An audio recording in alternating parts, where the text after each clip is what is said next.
After my husband's funeral, the house we'd lived in suddenly felt so empty it was bone cold. I thought if my only son moved back in, maybe neither of us would be so lonely. I sold the lakeside lot, gave him the money to start a business, and kept only the first floor for myself. I believed that was an act of motherly love. I didn't know it was the start of a long nightmare. One morning, my son set a paper on the table, his voice flat like a business call. $4,000 a month, Mom. If you want to stay, sign here. I thought I'd misheard. I'd given him this house. He just shrugged. It's mine now. Whoever lives here pays. I swallowed it, telling myself he was stuck and needed time. Until that night when I broke an old plate, my son slammed the table and shouted, "You broke the most expensive set! You should learn to pay for every mistake!"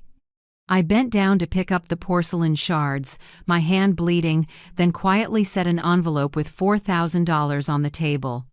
"Here's the price. I pay for giving birth to you," I whispered.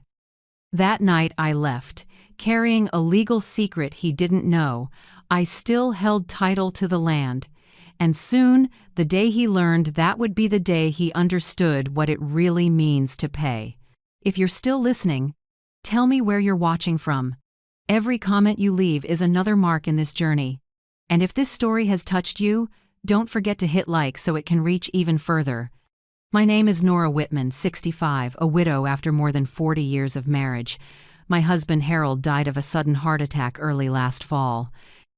On the day of the funeral, Ethan gripped my hand and said he would never let his mother live alone. I believed him.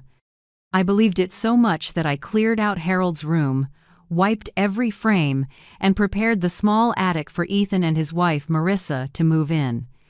At first, the house was full of laughter. Marissa cooked. Ethan helped me fix the front steps.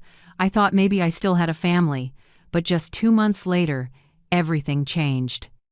Ethan quit his old job, said he wanted to start a business with the money I'd given him. He brought home plans, full of jargon I didn't understand, and every night he got drunk on whiskey, eyes dull like a stranger. Then, one February morning, just after I made coffee, Ethan laid a pre-printed sheet in front of me. "Mom, starting this month, rent is $4,000. I need clear rules." I froze. "Rent? Ethan, this is our home." "It's my home now," he answered, voice cold. "You signed it over to me, remember? I'm responsible for the bank, and if you stay, you have to contribute." I gripped my hands so tight the coffee cup trembled. I wanted to say I was the one who paid off the loan with Harold's insurance, but I kept quiet. I was afraid of losing my only child, afraid that an argument would shred what little we had left. I signed the paper. My signature shook like the last stroke of my faith. From that day on, I started months of nonstop work. In the morning, I swept floors at a small market on Elm Street. In the afternoon, I cleaned a retired teacher's home. At night, I washed dishes at a diner until midnight. At the end of every month, I put $4,000 in an envelope and set it on the kitchen table. Ethan never said thank you.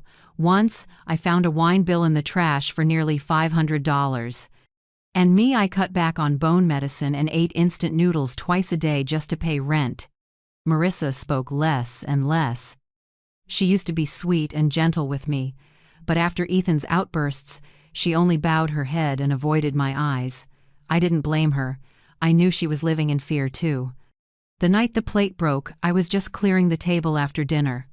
The white porcelain dish with the blue rim had been a wedding gift, the only piece left from the set. I don't know why Ethan called it the most expensive set. Maybe he just needed an excuse to explode. When the shard hit the floor, the sound cracked like a gunshot. Ethan roared, his face flushed. "You broke the most expensive set." Marissa panicked. "Ethan, stop. It's just a plate." "Be quiet," he snapped, eyes sharp as a knife. "She should learn to pay for every mistake." I didn't argue.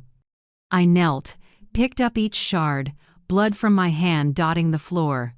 Then I stood, pulled the still warm paycheck envelope from my pocket, and set it in front of my son.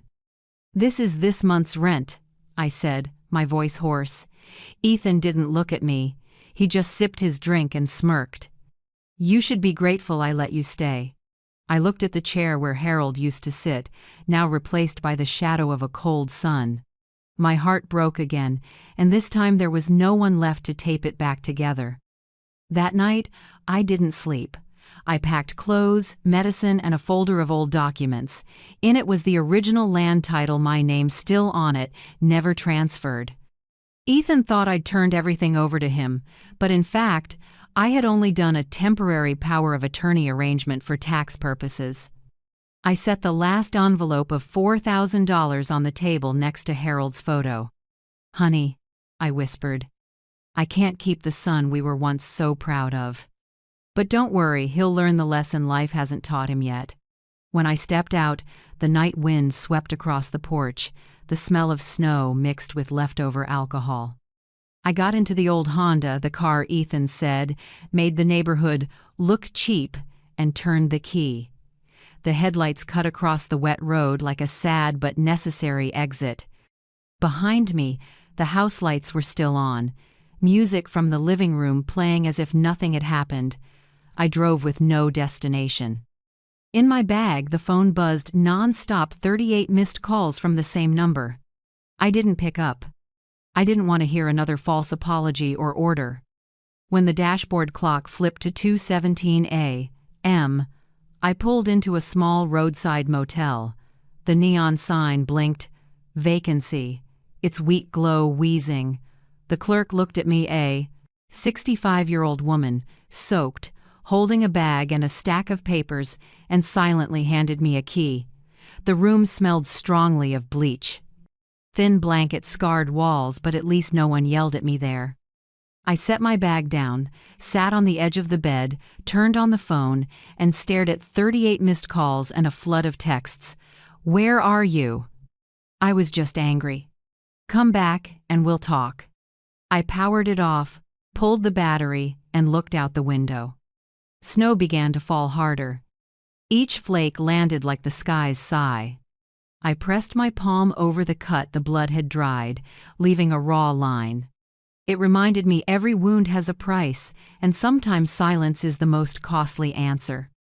I lay down, my back aching on the sagging mattress, but my heart felt lighter. For the first time in years, I didn't hold my breath at the sound of a door opening, didn't brace for insults. Only the steady rain on the eaves and the faint warmth of freedom. Before closing my eyes, I looked at the folder beside me, the bold words, "Deed of Ownership, Nora Whitman," catching the light. I smiled softly. Tomorrow I would call Harold's old attorney. Tomorrow I would reclaim my name not just on paper, but in my life. And Ethan, he would understand, eventually. Not everyone can sell the person who gave them life and walk away without paying. I woke when the sun was already high, light threading through the motel curtain like thin stitches. I'd slept fitfully, dreams tangled with rain and memories of the old house. In the dream, I heard Harold laugh, a sound I'd forgotten. He said, "Nora, you were never a burden. You just forgot you have the right to be at peace." I sat up and made a quick cup of instant coffee from the lobby pack. Even cheap coffee still tasted like survival. I opened my bag and took out the land title, the one thing I kept like a charm. The line, "Deed of Ownership, Nora Whitman," was clear and sharp, a reminder I hadn't lost everything. At noon, I drove the Honda out of town along Maple Street, where an old wooden sign read, "Rooms for rent. Quiet neighborhood." I pulled over. Inside, a 2-story brown brick building with a small yard and a few sun-leaning cacti. A middle-aged man came out, tall, a dusting of gray hair, metal frames on his glasses. Plaid shirt, notebook in hand. "I'm Luis Ortega, the landlord. Here to see a room?" I nodded, clutching my bag. "I need a quiet place, preferably long-term." "Second floor, 3B, he said, husky but kind voice. "Nothing fancy, but clean." I don't ask many questions, just pay on time, don't bother neighbors, no old gas stoves. Rent is $950 a month, minimum 6-month lease. Not negotiable. I followed him up the steps. The wooden stairs creaked. The room was small. Floors worn. A crack on the wall ran like a vein of time. But when he opened the window, the light spilled in clear, pale gold, washing over my face. I stood still. I couldn't remember the last time daylight touched me without someone yelling. "How do you like it?" Luis asked, watching carefully. I swallowed. "I'll take it. I can put down the deposit now." He raised an eyebrow, as if unsure a 65-year-old woman with messy gray hair and a worn coat could pay on the spot. Then he nodded and pulled a standard lease from his pocket.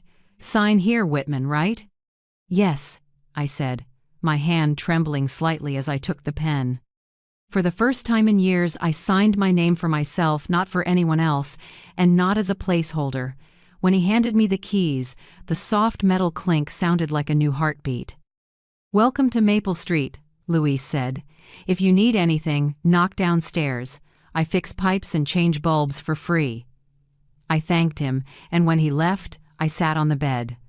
The room had nothing but a thin mattress, a wobbly table, and a window facing a line of bare maples, and yet to me, it felt like a beginning. That afternoon, I drove to the thrift store on the corner of Jefferson.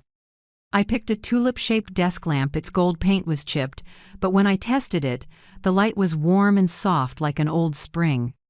I added a small pot, 2 bowls, a thin blanket, and a floral curtain that smelled of sun.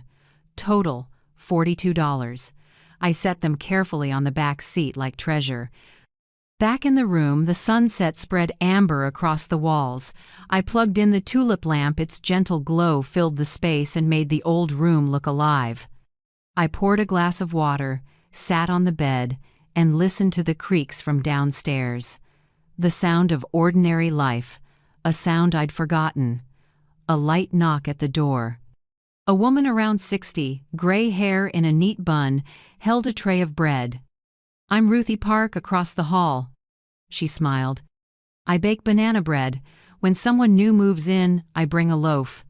Here, everyone lives on their own, but sometimes a slice of bread makes a person less lonely." I thanked her and invited her in, but she shook her head. "No need, Nora. On Maple Street, we respect space.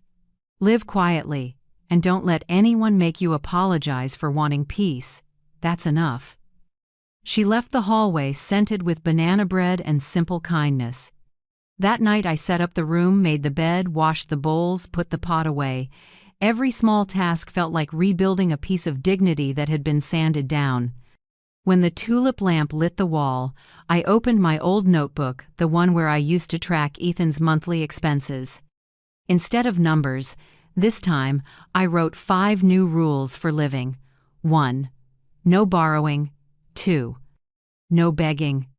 3. No crying. 4. No debt. 5. And no apologizing for wanting peace. I taped the paper to the wall beside the tulip lamp like a vow to myself. The next morning, I made coffee in a little electric kettle. The smell filled the room. No one yelled that it was too strong or too loud too early. I sat by the window. He watched the sun touch the bare maples and felt slow and quiet. For the first time in years, I drank coffee without rushing. My phone lit up. 12 missed calls from Ethan. I hesitated, then opened voicemail.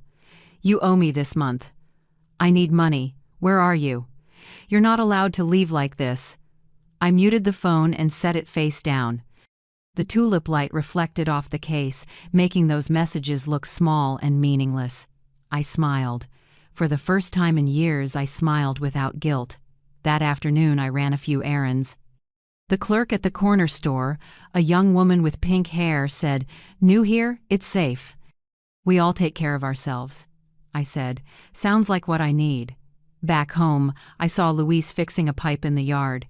He looked up and smiled. 3B, treating you okay?" "Better than I expected," I said. "The light there makes me feel still alive." He nodded.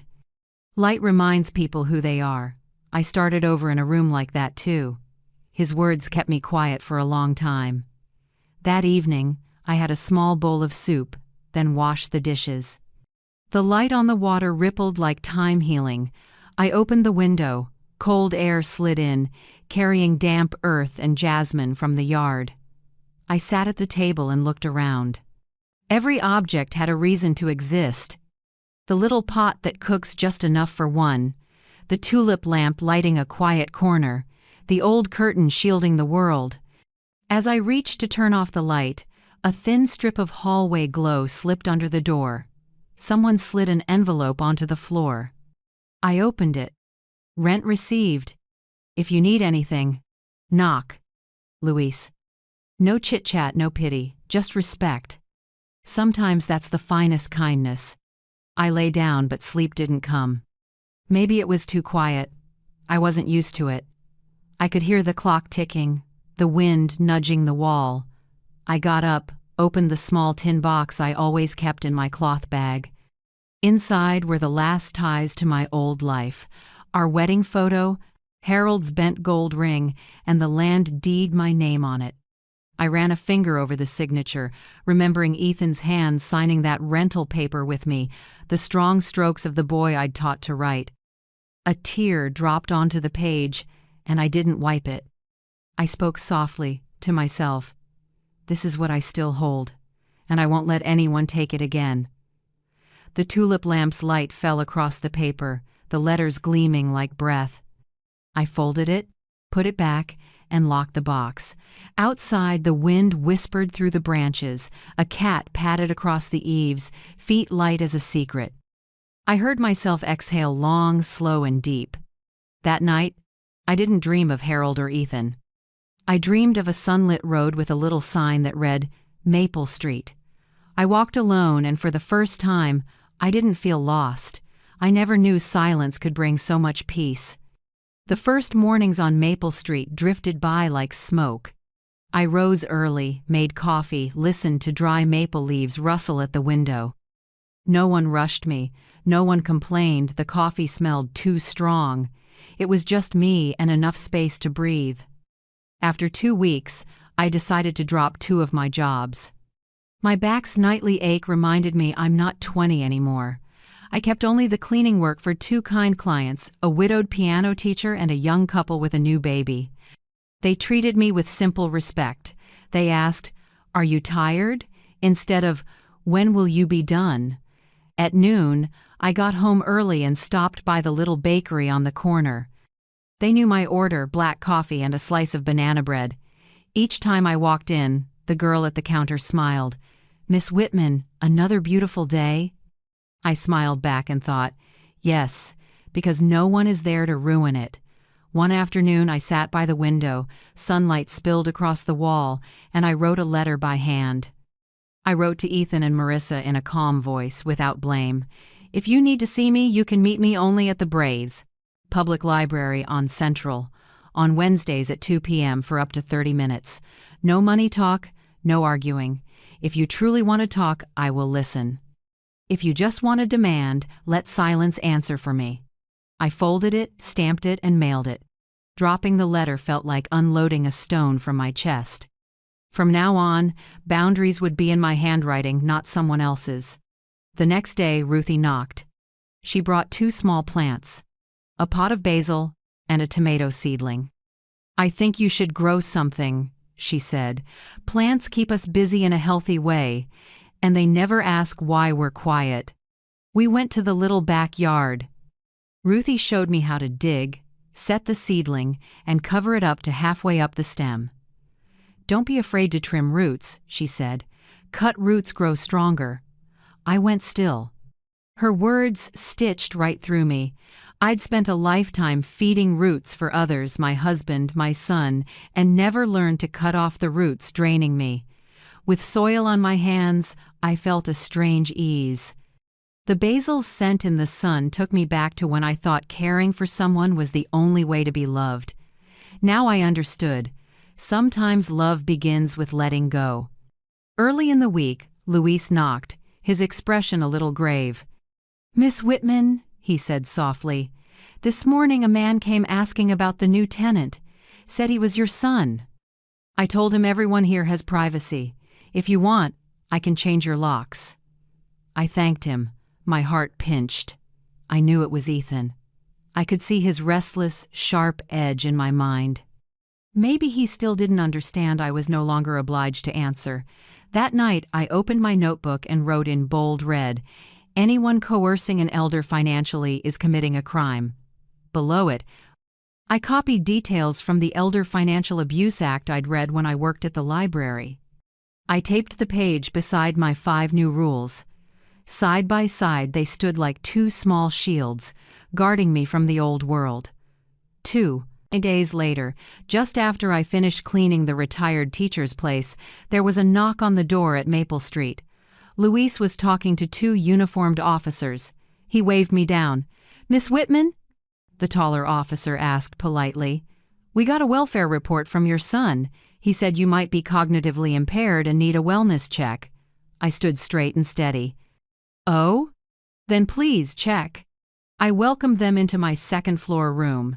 The tulip lamp lit a tidy table, the tomato plant on the balcony, and a small file cabinet for my papers. I pulled out the signed lease with Luis, then the land title copies. "These are my legal documents," I said evenly. "I live independently, pay rent on time, have a lease, have assets. If anyone reported me incompetent, that report is false." The officers glanced at each other and nodded. The taller one said gently, "Sorry for the trouble, ma'am. You seem more lucid than we are." After they left, Luis chuckled. "Need me to be your witness?" "I've got enough witnesses," I said, pointing to the tulip light washing across the room. Light never lies. That night, I took out the little metal box and started a keep for court file. Each envelope had the date, a description, and proof attached. I saved copies of transfers, bills, and even Ethan's messages. "Mom, I just want to help. Is someone putting ideas in your head? If you don't listen to me, you'll regret it." I printed them, clipped each page, and numbered them. Then I wrote a note. "Silence isn't weakness. It's how I get ready to speak at the right time." I put the file in the drawer and locked it. For the first time in years, I felt like I was in control of something. The next morning, Ruthie came over to water the plants. The smell of basil filled the hallway. "Your plant's doing well," she said. "Just don't overwater it," I laughed. "I'm learning to let it grow on its own." She nodded and stuck a little tag in the pot. "Nora, basil." By afternoon, I made tea and opened the window, listening to distant traffic. The phone rang again. 17 missed calls. I didn't pick up. I switched to silent and set it face down. Outside, the wind shook the leaves. The basil rustled like a whisper from women who used to be told to endure women who now only want peace. A week passed. I answered none of the messages and picked up none of the calls. Ethan started emailing, "I just want to help, Mom. I'm sorry." I didn't reply. I know apologies from people like him are often the opening move in another round of control. Every morning I went to work, and every night I wrote a short journal. 1 line for the facts, 1 line for feelings. Today's first line, "My son is learning to sit with the silence he created." The second line, "I'm not afraid of the phone ringing anymore." On Sunday, Luis invited Ruthie and me to dinner, pot roast and cornbread. Around the table, he told stories about former tenants. Someone who lost everything in a divorce, someone whose kids drained their savings, someone who just needed a place to sleep in peace. "I used to think older folks only needed love," he said. "Now I see what they need most is the right to be quiet without being treated like something's wrong." I kept silent and nodded. His words echoed in my head all night.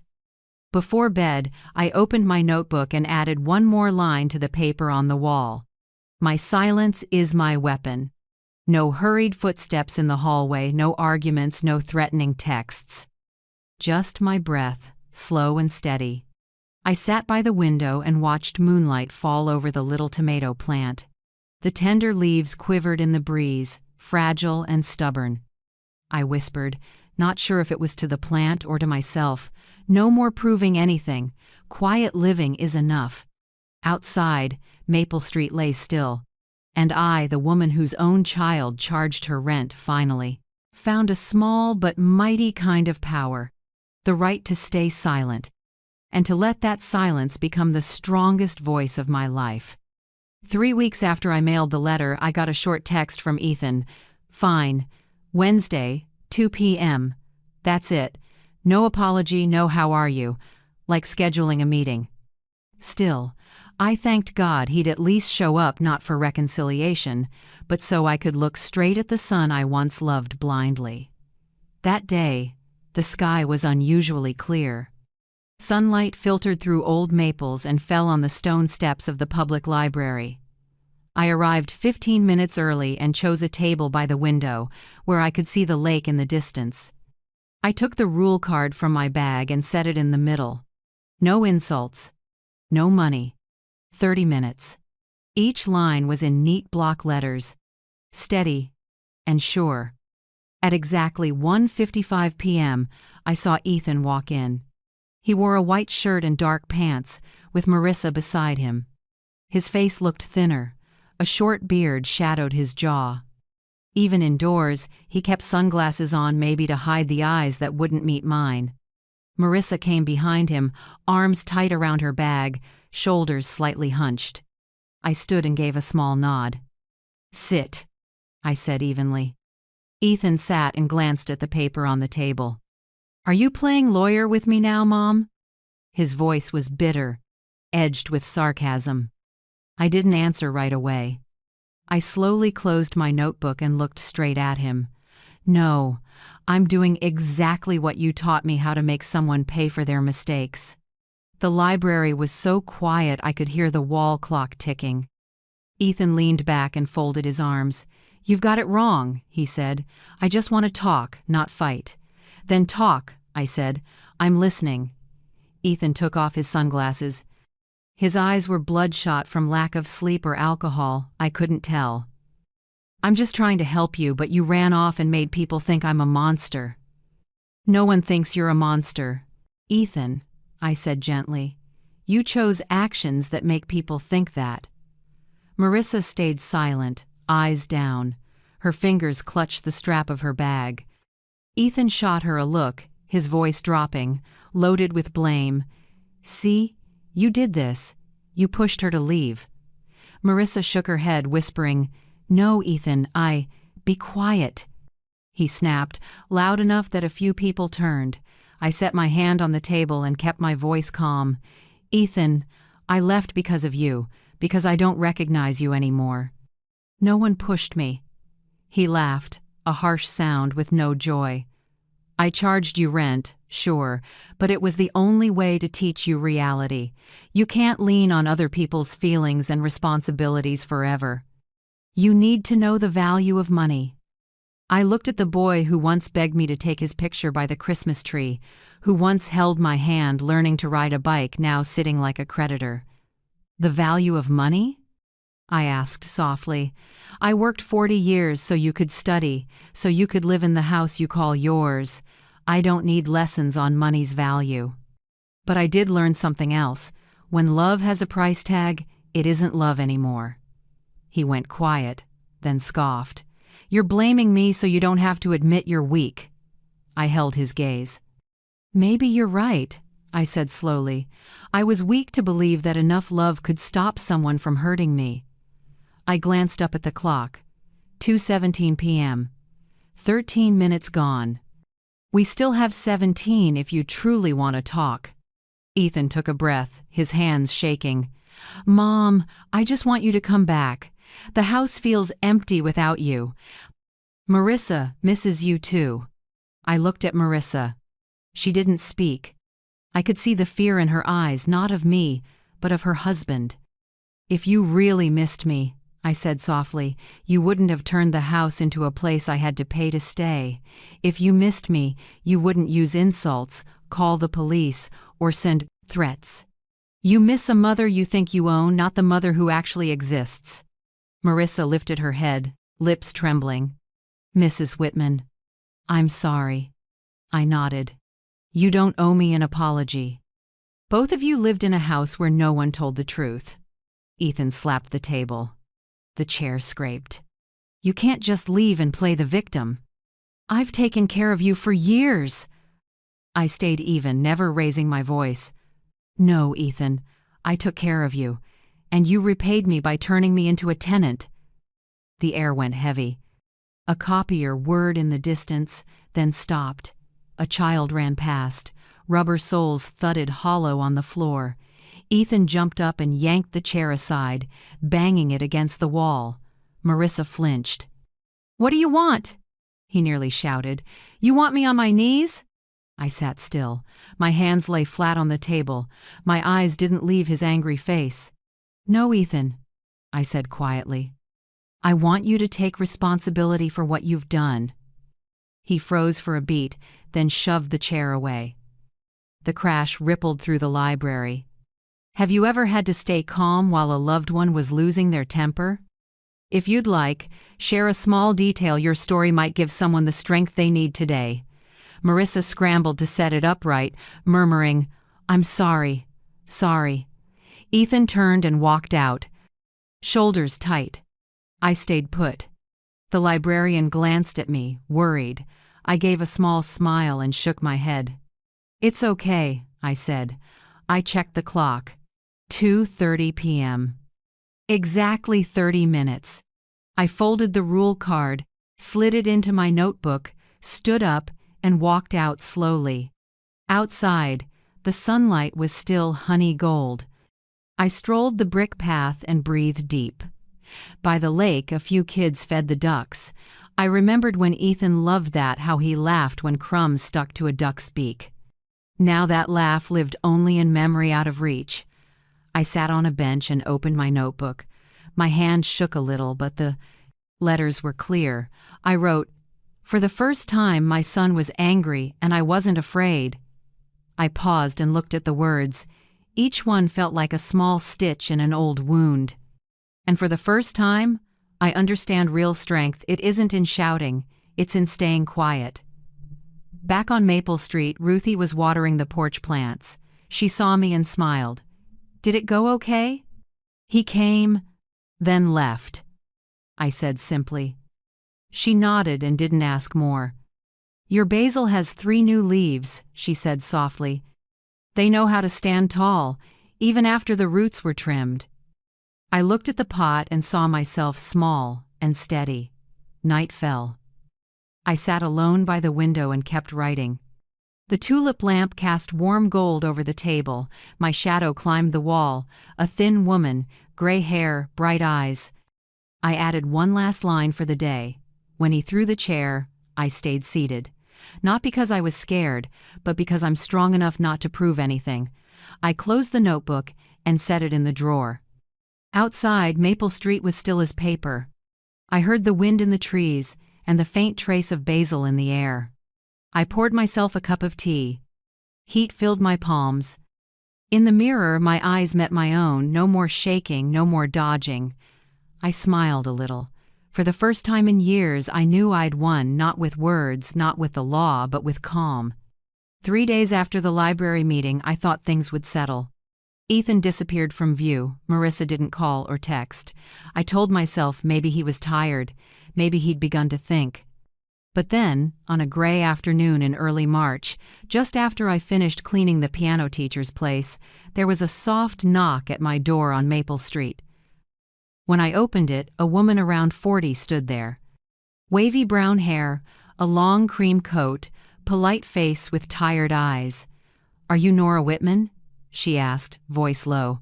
"I am," I said. "And you are?" She took a long breath. "I'm Emily Sutter. You don't. I know me, but I used to date Ethan." Hearing that name, Ethan, spoken by someone else, still weighed on my chest. I let her in. The room was full of late afternoon light. Basil from the porch drifted through the window. Emily sat on the edge of the chair, gripping her purse like she was gathering courage. "I came because I think you should know," she said quietly. "Your son is still doing the same things." "The same?" I asked carefully. conning relatives, forging signatures. Making debts look legit, she said, then met my eyes. Ethan's working with a man named Victor Hale. He specializes in making debt look legal with family powers of attorney. I kept silent, heart pounding. Those two words, power of attorney, cut like a blade through old memories. I'd signed one for Harold once, so he could make a short-term investment for our future. When it collapsed, I lost nearly all our savings. Harold cried and said it was for the family. I forgave him. And now my son was repeating it. Emily pulled a packet from her bag. You should see this. A photocopy of a pawn slip, with a scrawl under the name Nora Whitman. That handwriting wasn't mine. He used your name to open a secondary line of credit, she said. He used your file as backing for a loan through Victor Hale's pawn shop. I know because I saw the original on Victor's desk. When I asked, he said, Ethan has the right to use that name. I gripped the table. The room spun for a moment. I don't live with him anymore, I said. I didn't sign anything. But in this system, if there's a signature, they believe it. Emily nodded. I know. He used my name once, too. By the time I realized, it was too late. I lost almost $20,000. I looked at her, feeling both pity and fear. Why are you helping me? She pressed her lips together. Because I loved him once. I believed this time will be different. But people like Ethan don't know what different means. They only repeat. I don't want to see you pulled under. I went quiet. The slanting light drew our shadows on the wall, two women from different generations with the same wound. Who did Ethan learn this from? I asked, almost to myself. Emily sighed. Maybe from the person he admired most. I let out a tired laugh. From his father. The words dropped like a small stone, but the echo was loud in my chest. Harold used to say, sometimes you have to bend the rules to survive. Ethan heard that and believed a little bend was a free pass. Emily handed me another sheet, a neat typed list with just a few lines. 4 stages of manipulation. 1. Crisis. 2. Ask for help. 3. Promise. 4. Repeat. This came from a financial fraud support program, she said. Ethan ran all 4 on me. You should be ready. I stared at the page, my hand trembling. Thank you, Emily. No thanks needed, she said. Just don't believe anything he says when he comes back.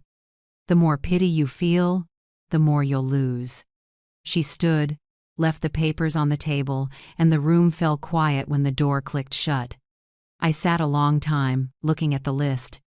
Crisis. Help. Promise. Repeat. It was the chorus of my life, only this time I knew the tune by heart.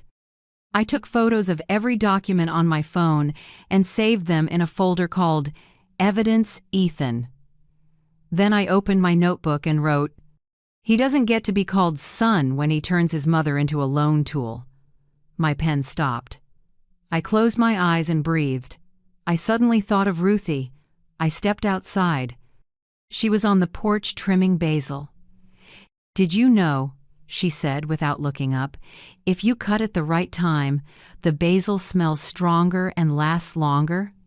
I watched her sure hands, the snip of the shears. And if you cut wrong? Then it weakens and slows down, she said. But if you're patient, it comes back, sometimes greener than before. I stayed quiet, following the scent drifting on the breeze. In that moment, I knew it was time for me to cut too. Cut the habit of rescuing. Cut the fantasy that blood alone can save everything. That night, I opened the cabinet, took out the metal box, and added the pawn copy, Emily's list, and a few prints from bank emails to a separate section. I categorized everything carefully, with dates and notes. On the lid, I stuck a new label, KEEPFORCOURT, financial evidence. When I pressed it down, my palms were damp, but my heartbeat was slow and steady. I wasn't the woman who shook under her son's yelling anymore. I was turning fear into action. I made tea, sat at the table, and watched the tulip lamp glow on the window. The little room felt like a cocoon, and I liked something about to emerge. Late. The phone lit up. A text from an unknown number. "Mom, I know you met Emily. Don't listen to her. You don't know the whole story." "I'll explain." I set the phone down without answering. A moment later, another message. "I'm just trying to help you get out of debt. Everything I do is for you." I looked at the screen and let out a small laugh. Crisis help promise repeat. The circle had closed. I locked the phone and put it in the drawer. For the first time, I didn't feel hurt. I felt awake. The next morning, I went over to Ruthie's place. She was turning the soil for a new tomato bed. "I want to plant a few more," I said. "Maybe there's too much ground going unused." She smiled. "Do it. The better the timing of your care, the sweeter the fruit." I rolled up my sleeves and dug alongside her. The mud was ice cold, but it felt real. Every so often, Ruthie glanced up at me. "Got something on your mind?" I just said, "I'm learning how to keep my roots from spreading the wrong way." That afternoon, Luis brought mail up to me. Someone left an envelope, no name. I opened. Inside was another pawn receipt, also in my name, dated more recently. At the bottom, a scrawl, "Please don't make a scene, Mom." I held the paper, and my chest went cold. So Ethan had stepped in deeper than I thought. I sat at the table, opened my notebook, and wrote, "My son doesn't need saving anymore. He needs consequences." I looked at my hands, the calluses from work, the small cracks from time. I closed them into a fist. The hand that once raised and fed is now ready to cut to the root. Outside the window, the wind shook the basil leaves, and the scent filled the room sharp and clean. I breathed in, then opened the file box and arranged each piece of evidence in order.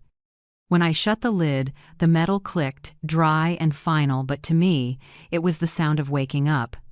I knew I was entering a new phase, the kind where love steps back and justice takes the lead. And somewhere in the dark, Victor Hale, a man I hadn't met, surely had already heard the name Nora Whitman. On Monday morning, a light rain fell. I was making coffee when I heard a knock. Luis stood outside with a few more envelopes. He handed them to me with a smile. "Bank mail for you. Looks important." I dried my hands and opened one. Inside was a statement and a bold headline that made me go still. "Co-signed loan notice, $42,000 US. Below it, my name, Nora Whitman, and another under co-signer, Ethan Whitman. Filed by Victor Hale. I sat down, my hands cooling. Every printed letter cut like a blade. I had expected something like this, but not this fast. I flipped the page to the signature line. Under authorization of co-borrower was a shaky signature trying to imitate my handwriting. If you weren't careful, you'd think it was the real scrawl of an elderly woman with unsteady hands. I sat very still. Then I took a long breath, folded the letter, and set it neatly on the table. No tears, no rage, only absolute clarity. At noon, I went to the print shop and asked the clerk to make 3 extra copies of the statement and 1 color print. She asked softly, "Want me to highlight the dates?" "All of them," I said. "As clear as possible." After that, I drove to the bank. The service counter smelled like coffee and sanitizer. Keyboards clicked steadily. I explained, my voice even, "I'm the victim of financial fraud. My son used my name to co-sign a $42,000 loan. I did not consent. I'd like to file a fraud report and place an official credit freeze." The banker looked startled, then nodded. "Please fill out this form. We'll process it right away." I filled each box carefully and slowly, like I was writing my freedom back into place. When I reached the witness section, I paused and looked at her. "Can I have a witness sign from outside the bank?" "Of course, as long as they know you personally." I smiled. "I know just the person." That afternoon, I found Luis downstairs painting the fence. Do you have a minute? I asked. Sure. What's going on?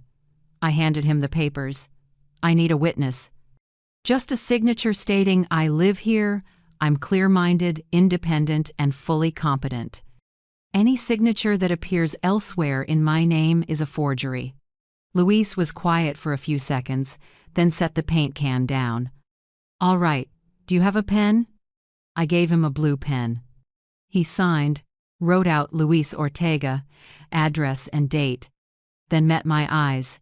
People can fake a signature, but they can't fake the look in someone's eyes when they've been betrayed. I nodded. Thank you. I think this is the first time someone has stood on my side on paper.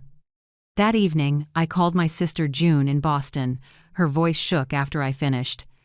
Oh, Nora, I told you to keep everything in your name.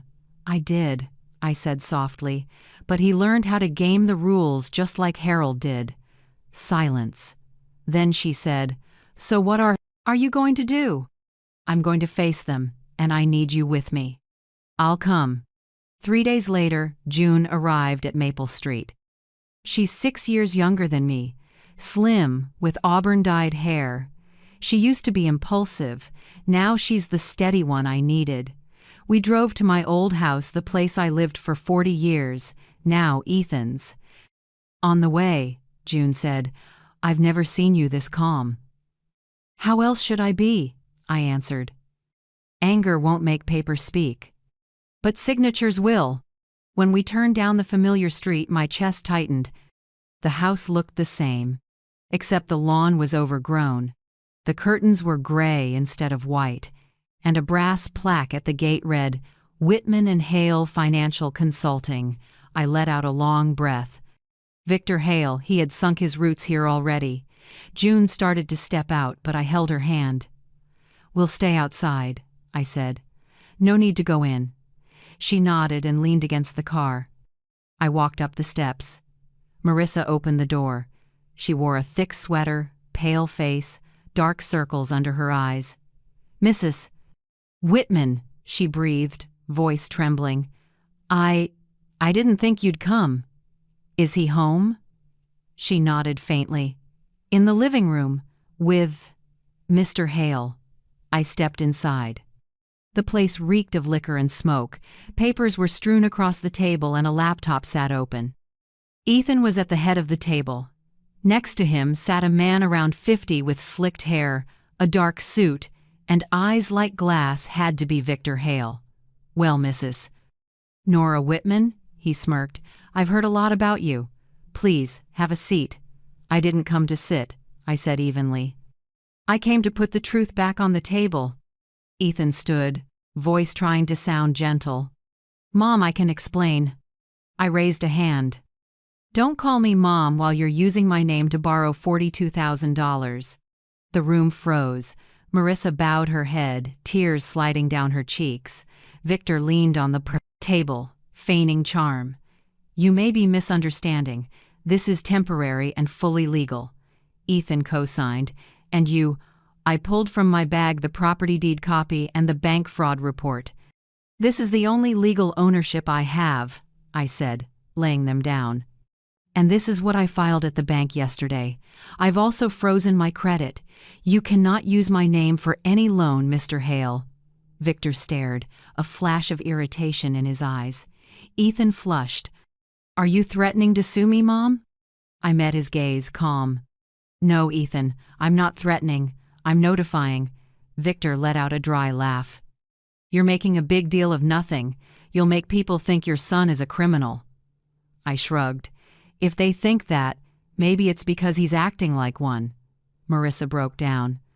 Ethan, please, stop, he snapped. Be quiet. Then to me, hard and flat. What do you want? I gathered the papers and put them back in my bag.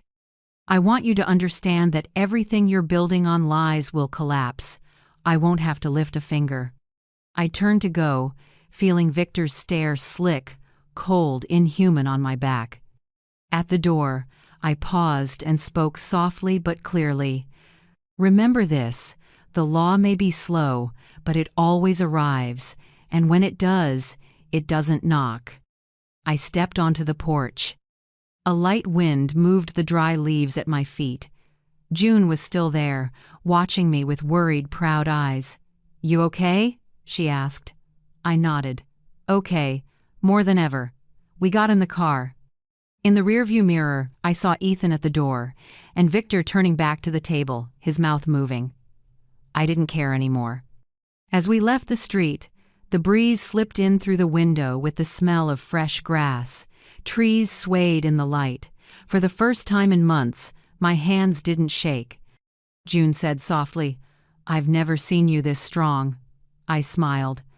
"It's not strength. It's just, the papers have started speaking for me. I didn't say anything else. The road stretched ahead. The sun was gentle, and I felt like I'd closed a long chapter 1 of fear, guilt, and compliance. I knew after today Victor would try to maneuver, Ethan would justify, but I wasn't the soft mother anymore. I had evidence, a witness, the truth, and most of all, myself. That night back on Maple Street, I made a mug of peppermint tea. A spring breeze nudged the curtains. I opened my notebook and wrote the day's final line, March 10th. The papers have begun to speak, and I at last have found my voice. I shut the notebook and blew out the tulip lamp. Outside, the wind kept moving softly, and for the first time I didn't shake. 3 days after I went to the old house, Ethan started calling non-stop. On Thursday morning, the phone rang for the 20th time. 6 texts stacked up on the screen. "Mom, I just need until Friday." "It's not what you think." Victor's pressuring me. "You have to help me." "I messed up. I've got no one but you now." I sat at the table, coffee gone cold, and read each line like rereading a photocopy of old years. Same words, same tone, only the name of the person he lied about had changed. I opened my notebook and wrote a single flat line. Wednesday, 2 p.m., library. No money. That's all. No explanations. I set the phone face down. I knew anyone who lives on pity always tries one more time. That afternoon, Luis knocked. He held a thick, gold-edged envelope, eyebrow raised. "Mrs. Nora, someone slid this under your door while I was watering. No sender name, but the perfume smells familiar." I took it.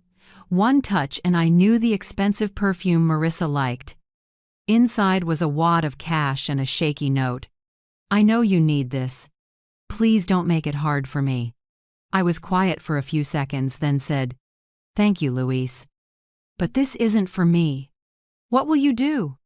"Send it back. Like any debt that doesn't belong to me." I put the money in a new envelope, sealed it, and wrote a line, "This isn't you paying. This is you ransoming your conscience." That evening, I mailed it back to Ethan's address. No further note. Back home, I stood before the little wall board where I'd written my 5 new rules. I took a pen and added a 6th. When someone shows you their math, don't solve it for them. I read the sentence over and over until my chest felt lighter. I had spent a lifetime solving for others, father, husband, son, and I was always the one who lost points. Not anymore. If Ethan created his own equation, he'd have to find his own answer. I started a new, thicker black notebook. I titled it Numbers and Truth. On the first page, I wrote, March 16th, $42,000, actor Ethan Whitman. Financial advisor, Victor Hale. I kept copying details, dates, times, emails, contents, screenshots, statements. Each number was recorded as a witness to the truth, no feelings needed, no anger required. When I finished, I leaned back and watched the tulip lamp glow on the cover. I wasn't afraid of the numbers anymore. They had once been tools to control me: rent, debts of gratitude, figures other people set to make me small. Now, they were on my side. 3 days later, I received a letter from the bank. The envelope was thick, stamped confidential in red. I opened it, my heart slow but steady. Dear Mrs. Whitman, we confirm the opening of a credit fraud investigation regarding the $42,000 transaction. All related loan activity is temporarily suspended. Representative Victor Hale. I folded the letter and placed it carefully into the KEEPFORCOURT file. No need to win fast. I just needed the truth to begin with a legal signature. That evening I checked my email.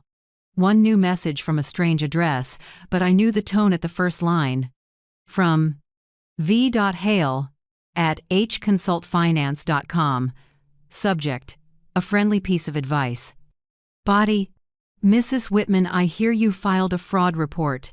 A wise move or foolish, depending on your angle. I don't mean to threaten, but I have many ways to make an elderly person look mentally unstable. If you don't want your reputation smeared, withdraw the claim. The door is still open, as long as you behave. I read every word and gave a small laugh. A man who thinks he can destroy someone's name, forgetting that a real reputation doesn't live in a bully's mouth. I took a screenshot and saved it as Threat v. Hale. Then I printed a copy, filed it, and sent another copy to the community lawyer I knew through the Women's Legal Support Group. The note I attached was short. Evidence of a threat from the subject under investigation. I, Nora Whitman, am fully competent and responsible for my actions. Send. One small click, light as a stone, lifted off my chest. The next morning, Ruthie brought over a tomato start. For you, she said with a kind smile. This one's special, plant it 2/3 deep and the roots will spread twice as far. I took it, my fingers brushing the damp soil, and felt myself settle. Why so deep? Because the stem will put out more roots, Ruthie said. The more past you bury, the stronger the plant stands. I looked up at her, my throat tight. I thought, I'm replanting myself too. By evening, I went out back with a small trowel and dug a hole. The little tomato fit in my palm, delicate, sturdy. I buried it more than halfway, tucked the soil in, and watered. The smell of fresh earth mingled with basil, a scent of beginning. When I stood, the breeze lifted my hair. I looked at my hands, once shaking while holding rent envelopes, once trimming roots with Ruthie, now muddy, firm, and strong. I went inside, opened my notebook, and wrote, March 21st. 20 calls. 6 texts. 1 cash envelope. 1 threat email. And I am still silent. Underneath, I added a slanted line, like a private reminder. When a plant starts rooting, it doesn't need anyone to explain why it's growing. That night, I put on soft music and made ginger tea. The tulip lamp washed the room in warm gold. On the table, the KEEPFORCOURT file sat tidy like the journal of someone who has learned not to step back. The phone lit up one more time, the day's last text from Ethan. I don't want you against me. I'll lose everything if you keep this up. I set the phone down and wrote in the margin, You lose everything not when others leave you, but when you lose your character. I closed the notebook and turned off the light. Outside, rain slid over the roof, drop after drop, slow and steady, like my heartbeat. I don't know what tomorrow will be, but I know this. Every collapse starts with messages like these. And when the guilty begin to beg, it means the ground under their feet has started to crack. I closed my eyes, breathing in the scent of young tomatoes and basil. The smell of honest life and of a woman growing roots again from her own pain. On Wednesday afternoon, the air was still, a thin veil of sunlight draped over the city. I reached the library 15 minutes early, not from eagerness, but to steady myself. I chose a seat near the window, where I could see the maples just beginning to blush red with early spring. Light fell over the page in my hands, and the lines seemed to breathe. At exactly 2 o'clock, the chair beside me was still empty. 5 minutes passed, then 10. I was about to close the book when the library door swung open. Ethan walked in. He looked nothing like the last time I saw him. Thinner, hair slick with sweat, dark circles under his eyes, wrinkled shirt. In his hands was an old baseball cap, crushed out of shape. He glanced around, saw me, hesitated, then walked over. "Sorry, Mom, I'm late," he said, his voice hoarse. I nodded slightly. "It's fine. 10 minutes isn't something I keep score on with." He pulled out a chair, sat, fingers laced, index finger tapping the table. Without looking at me, he spoke softly. "I just need to borrow a little. Some gas money. I'll pay it back. I swear." I looked straight at my son's face, the one that once made me proud, now only tired and bitter. I took a pen and a blank sheet from my bag and placed them in front of him. "Right," I said gently. He looked up, a flicker of hope in his eyes. "So you'll help?" "No," I said. "Write a plan, not a loan request. Tell me what you're going to do with your life besides asking." That stopped him cold. Then his face shifted from confusion to anger. "Are you making this hard on me?" He growled, slamming his hand on the table so hard my notebook flipped open. I closed it, my voice steady. "Hard isn't punishment, Ethan. Hard is a lesson. If you dodge the lesson, life will reteach it at a higher price."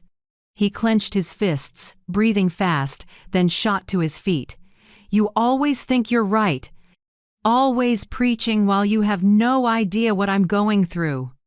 "Maybe I don't know everything," I said slowly, "but I know one thing. People who take responsibility don't need pity." He stayed quiet for a few seconds, then turned and left without looking back. I remained seated, watching his figure fade past the library's glass door. No pain, no anger. Only a long, empty space, and in that space, I was no longer falling. That night, around 8 p.m., I heard noise in the alley. I pulled the curtain and looked out. Ethan's car idled at the mouth of the lane, headlights on, but he didn't get out. He just sat there, head down, hands gripping the wheel. I didn't go outside. I turned on the tulip lamp and read by the window, like any other night. The warm light spilled onto the glass just enough for him to see me calm, clear, okay.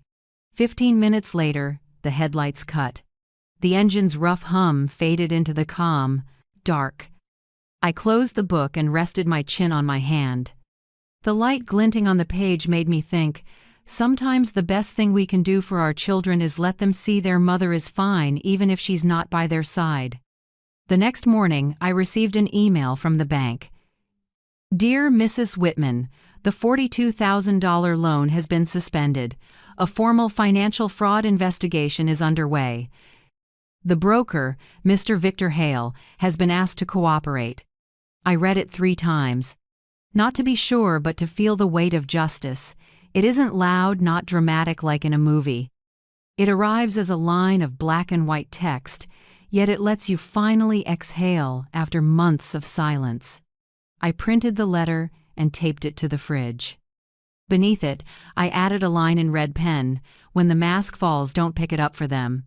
Below that, I taped an old photo. Me, Ethan at 10, and my husband on a summer trip to Oregon. All 3 of us laughing, sunlight on our shoulders, white shirts bright. I stared at it for a long time. Back then, I thought love could cover every mistake. Now I know, love isn't helping someone put their mask back on. In the afternoon, while I was making tea, Luis brought up the mail. "You've got a letter from Marissa." I was surprised. Marissa, my daughter-in-law who once stayed silent while her husband hurt me, had written by hand. The envelope trembled in my fingers, the ink smudged with tears. "Mrs. Nora, I'm sorry. I don't know where to begin. I was afraid of him, afraid of the anger, the control, and the lies. When you left, I thought you were weak. Turns out you were the only truly strong one. I heard Victor is under investigation. Ethan blames everyone, including me. I don't want to live in that house anymore. I'm leaving and starting over. Thank you for showing me silence isn't always losing. Marissa." I folded the letter and set it on the table. Relief spread through my chest, not triumph, but a blot. Sorrow finally put down. I took a pen and wrote a small note back to her. Marissa, I wish you a true life owing no one, fearing no one. Let the past blow away like dust on the wind. Nora. I slipped it into an envelope and sealed it. For the first time in years, I felt myself forgive without needing to forget. That evening, I opened Numbers and Truth and added a few short lines. March 28th. Ethan came to the library, 10 minutes late. Asked to borrow gas money. I gave a pen. Not money. Left without looking back. Victor under investigation. Marissa leaving the house. At the end I wrote, the price of waking up isn't money, it's the necessary loneliness that buys you freedom. Night fell. I sat by the window, watching the streetlight reflect on the basil leaves outside. I heard insects, the wind, and a soft quiet like an old blanket around me. No one calling, no one begging, no one owed. Only me, a 65-year-old woman learning to live light, honest, and enough. I made a cup of chamomile tea and smiled, remembering what Ruthie said that morning. If you want a plant to thrive, you have to know when to pinch back the branches. Maybe I was doing that with my life, snipping the painful limbs so the rest could live. At 11 p.m., I turned off the tulip lamp. The warm light faded slowly, leaving the room in gentle dark. I lay back and stared at the ceiling and thought, maybe tomorrow I'll wake early, make coffee, and write Ruthie about planting a few more tomatoes. A small beginning, but a real one. And somewhere out there in the dark, I believed Ethan was seeing that last glow from the lamp, not a light to guide him, just a quiet signal. His mother is okay, even if she's not waiting. A knock sounded through the still night. The first 3 taps were light, hesitant, then harder, urgent like a scared heartbeat. I opened my eyes and looked at the clock, 5:10 a.m. Outside was still dark, the path misted over. I threw on a thin scarf and stepped out. When the door opened, Ethan stood there.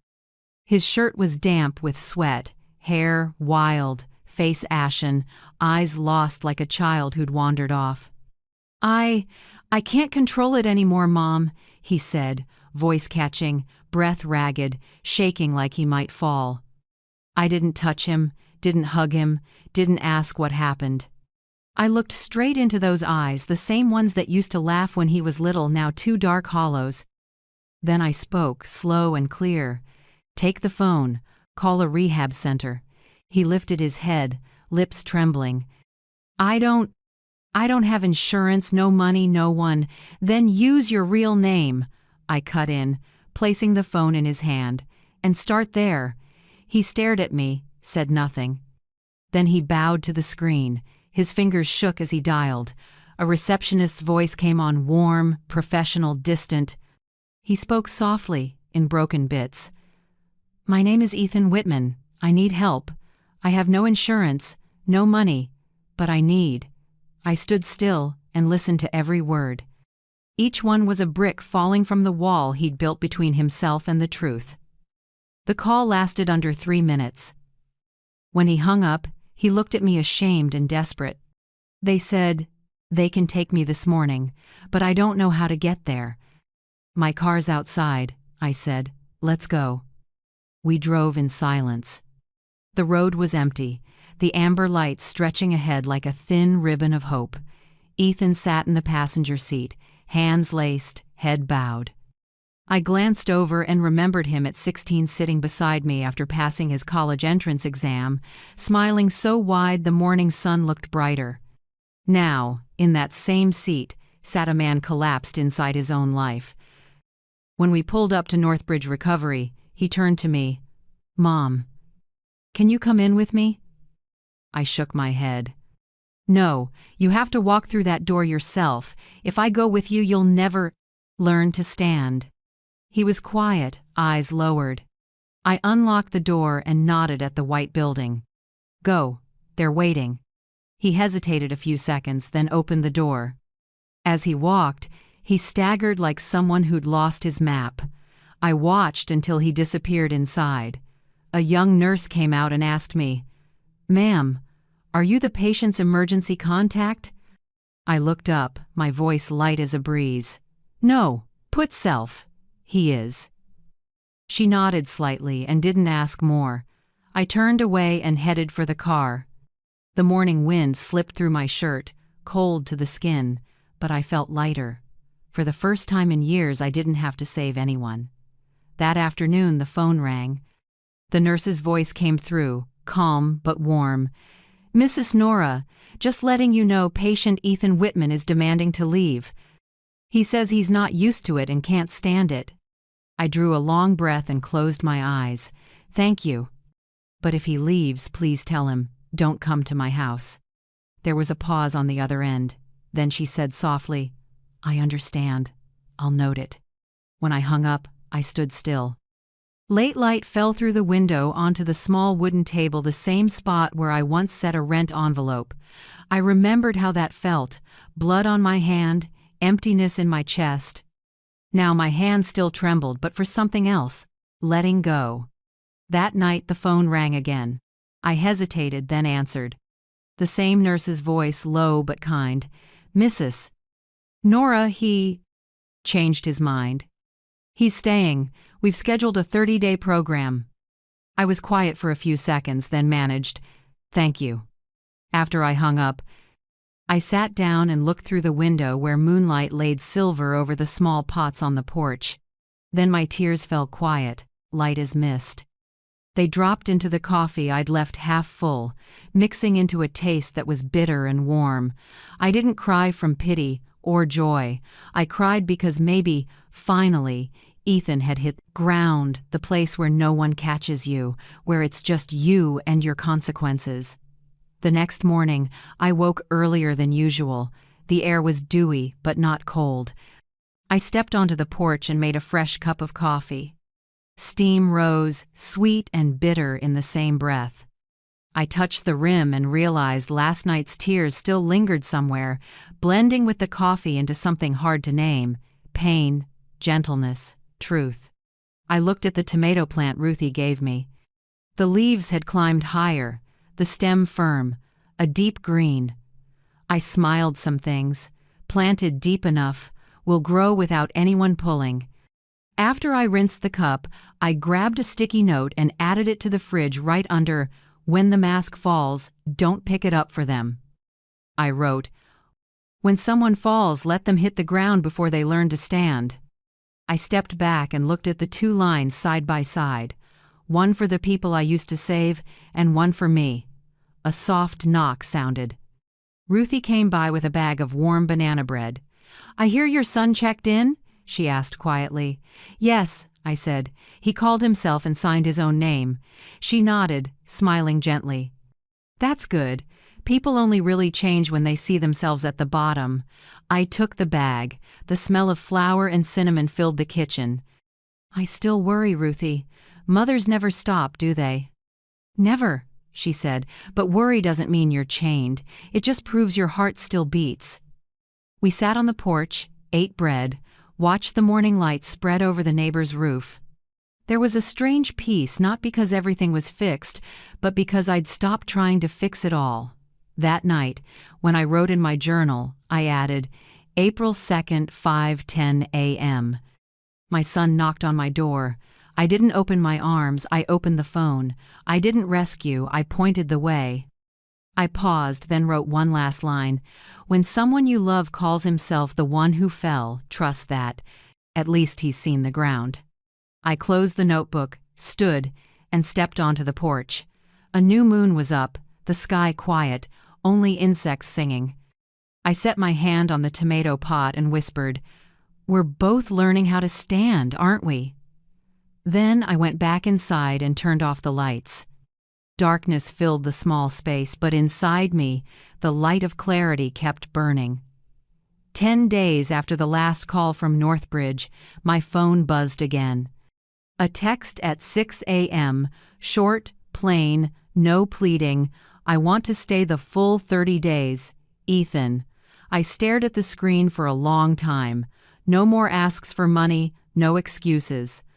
Just acceptance brief, but enough to tighten my throat. I replied with 4 words. No money, only time. Those 4 words were my way of saying, I can't save you with my wallet, but I can be here with my time and my silence. I set the phone down and opened the curtains. First light slid through the glass and touched the note on the fridge. When someone falls, let them hit the ground. I smiled. Maybe Ethan had hit it, and this time, for real. 2 days later, a thick envelope with a red stamp arrived in the mailbox. I opened it, hands slightly shaking. Dear Mrs. Whitman, after verifying signatures and records, we confirm. The signature in the $42,000 loan bearing the name Nora Whitman is forged. Liability for the loan reverts to the primary responsible party, Mr. Ethan Whitman. The broker, Mr. Victor Hale, is under criminal investigation and all financial activities are suspended. I folded the letter and leaned back. Outside, a breeze lifted the curtain to brush my arm. A pleasant chill ran along my spine, not from weather, but from the feeling of being vindicated. No applause needed, no champion to defend me. Just a piece of paper and a system that can read. 3 days later, Victor vanished. The police called with a few questions, then ended with, he withdrew all funds and isn't at his listed address. But don't worry, the fraud case stands. I simply said, I'm not worried. I just hope that someday he hits the ground too.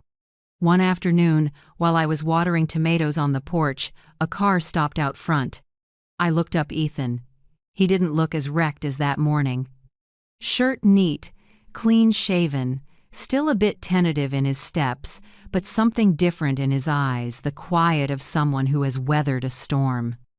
I got a weekend pass, he said, voice steady, neither forced nor begging.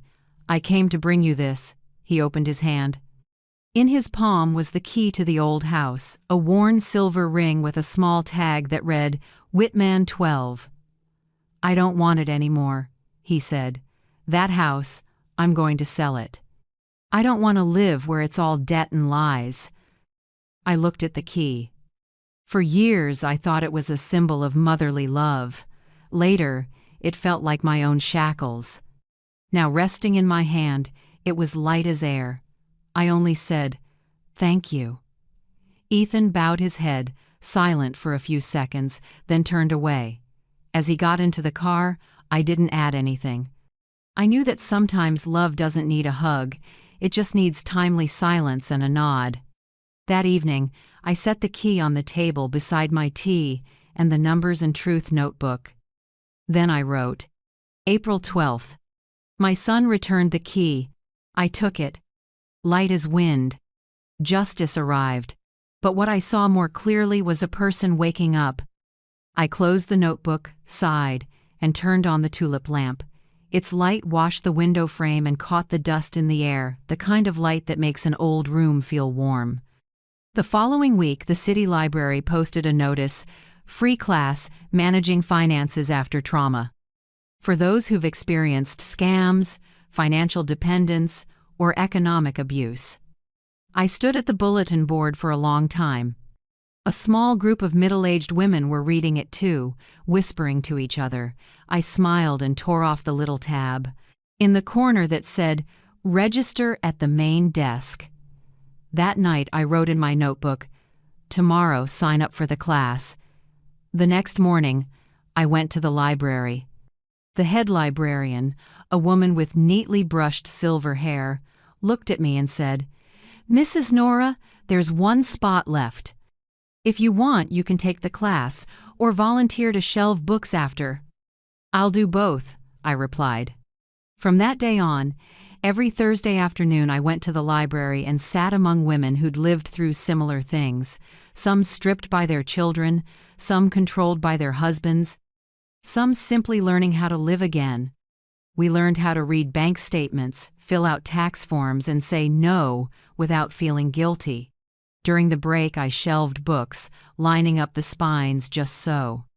When my fingers touched the thin dust on the covers, it felt like I was touching my old life, once clinging, once heavy, now just a light layer I could wipe away. One weekend afternoon, Ruthie and Louise called me over to the backyard. "Mrs. Nora, let's make tomato sauce," Ruthie said, holding a basket of ripe tomatoes. "I've got basil," Louise added. "The fragrance is my department." We chopped, simmered, and stirred. The scent of tomatoes, garlic, and basil floated everywhere. The three of us sat on the porch, tasting the sauce with toasted bread. Children's voices drifted over from the neighbors, lively and bright. I looked up at the sky, pale blue, peaceful. Time itself seemed to slow its breathing. Louise took a sip of wine and smiled. "You see, Mrs. Nora, life is this simple, and that's when it tastes best." I nodded. Simple living is the finest luxury. We only need a little so long as that little is real.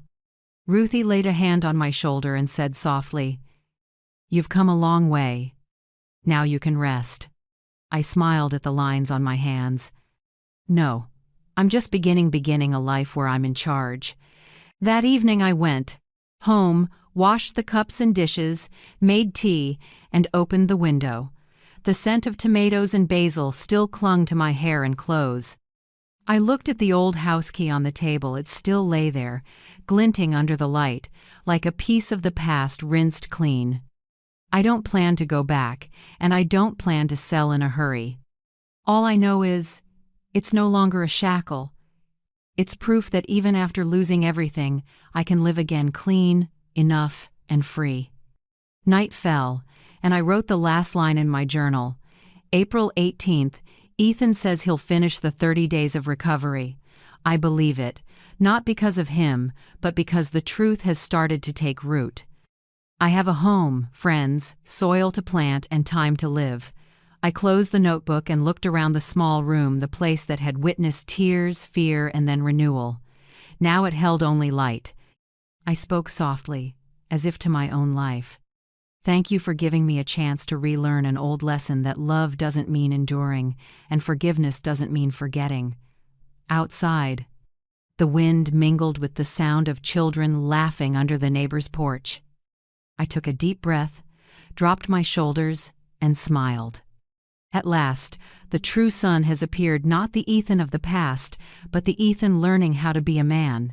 And as for me, a mother, I've finally learned how to be a person, for myself. One early autumn morning, maple leaves started turning gold along Maple Street. When I opened the mailbox, I found a folded envelope, the paper thick, its crease precise.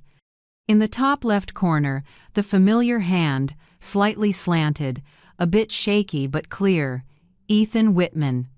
I took it inside, set it on the table, poured myself a cup of coffee, and then opened it. Inside was a handwritten note, not long, about half a page, but each word made me pause and breathe. "Mom, I'm not asking you to trust me right away, but I want to start over. I commit. No lying. No borrowing. No using your name for credit. I'll earn my own living and pay down every dollar of my debt. I know you don't need promises, but I need to write this to remind myself. Ethan." I folded the paper, my hand trembling slightly. Morning light crossed the window and touched the words as if to make them brighter. I read it once more and placed it beside numbers and truth. Then I picked up a pen and wrote a short reply. "I accept work, not promises. It's the only way I can love my son now, through reality, not hope." The next afternoon, Ethan called. His voice was low but clear. "I found a job at a repair shop near Northbridge. It's only part-time for now, but I think I can start." I heard tools clacking on the other end, the hum of an engine. He went on, almost shy. "They're letting me learn maintenance. I'm better with my hands than an office." I said, "Good. Just do the real work. No need to rush." "I'll pay the debt little by little," he said. "Not just the bank, what I owe you." I didn't answer. Some debts can't be paid in money, only by living differently. A week later I got another letter, this time from Marissa. A beige envelope, neatly sealed. Her handwriting rounded and light, no longer shaky like before. "Mrs. Nora, thank you for letting me go. I'm living in another city now, working as a server at a small cafe. I reread your letter whenever I feel weak. I think forgiving myself is the hardest part. Wishing peace to you and Ethan. I folded the letter, placed it in a wooden box with the old papers. It felt like a soft breeze through heavy years, closing the door without bitterness. That afternoon, Ethan stopped by. He'd just finished a shift, hands still greasy, shirt smudged. "Mom, I'm sorry I went too far on the phone yesterday," he said, taking a seat. "I just worry I won't make it." I didn't react. I took a pen from my bag and set it on the table in front of him. "If you're worried, write a real plan. I don't hold anyone's fear for them anymore." He looked at me for a few seconds, then nodded. He picked up the pen and started writing slow, but steady. I watched that hand, the one that once signed a fake name, now writing truth. Every stroke felt like a small dot of atonement. That night, I sat at the table and read the page. Ethan wrote that he wants to train formally, earn a technician's certificate, then rent a small apartment near the shop. He'll keep making monthly payments to the bank. No long apologies. "No, I promise. Just a plan." I smiled, tucked the paper into a separate folder, and made a hot cup of tea. The scent of tea blended with the lingering tomato basil from the other night, and the small home smelled gentle. The next day, I decided to buy a real wooden bed. After leaving the old house, I'd been using an air mattress, small, light, easy to fold. It made me feel temporary, like a guest in my own life. But now it was different. I wanted solidity. The delivery man helped assemble the bed while I watched the slats click into place with firm, sure sounds. When he left, I spread a white sheet, set a small pillow, and sat down. The bed didn't creak, it didn't wobble like the old air mattress. For the first time in years, I felt my back supported by something real. That afternoon, Luis came to fix the tulip lamp, the one that's been with me since I moved here. The cord was old, the bulb flickering. He opened the casing and replaced the wire, talking as he worked. "It's not broken, Mrs. Nora. It just needed a new cord. The old one was overloaded, couldn't carry the current." I laughed. "I guess I'm the same." Luis looked up and smiled gently. "Then you're rewiring the heart cord." I said nothing more. I just nodded and watched the new light spill out. Warm, not harsh, just enough to give the room a true glow. That evening I took a small card and added it to the fridge. The words, in black pen, neat and clear. "Love isn't rescue." I looked at the 3 cards stacked together. When the mask falls, don't pick it up. When someone falls, let them hit the ground. Love isn't rescue. Those 3 lines are like 3 rungs of a ladder, carrying me from fear to letting go and then to peace. That autumn night, wind slipped through the window, and the kitchen still held the faint smell of tomato sauce, the scent of something cooked, slow, simple, unpretentious, but true. I sat at the table and switched on the tulip lamp. Its light spread across the wall in soft, honey-colored patches. I opened my journal and wrote, October 2nd. My son wrote a handwritten commitment. I didn't cry, didn't shake. My heart felt still as water, like sauce after a long simmer, no longer boiling, but rich and real. I closed the notebook and looked up at the lamp's glow, warm, soft, covering the room. I realized I don't need anything more. No promises, no witnesses, just true light, real fragrance, and a life stitched back together with a new cord. I turned off the lamp, but the light stayed on inside me, like the tomato sauce scent on my hands, washed clean, yet still faintly there. The fragrance of things that once hurt, but have been cooked down by time. Winter came late that year. On the first morning of light snow, I made a cup of coffee and opened the window. No one yelled, no one told me to shut it so it won't be cold. Just wind moving through a thin curtain, carrying the smell of dried basil hanging on the shelf. The little house on Maple Street was quiet, but not lonely anymore. Ethan is different now. He finished rehab and works full-time at the repair shop. On weekends, he stops by not to ask, but to help. Today he brought a bucket of compost he made himself and said, "For your garden, I think the tomatoes need a boost." Then he bent down and fixed the wooden drawer that had been loose for ages. Neither of us said much. I poured more coffee and set a cup in front of him.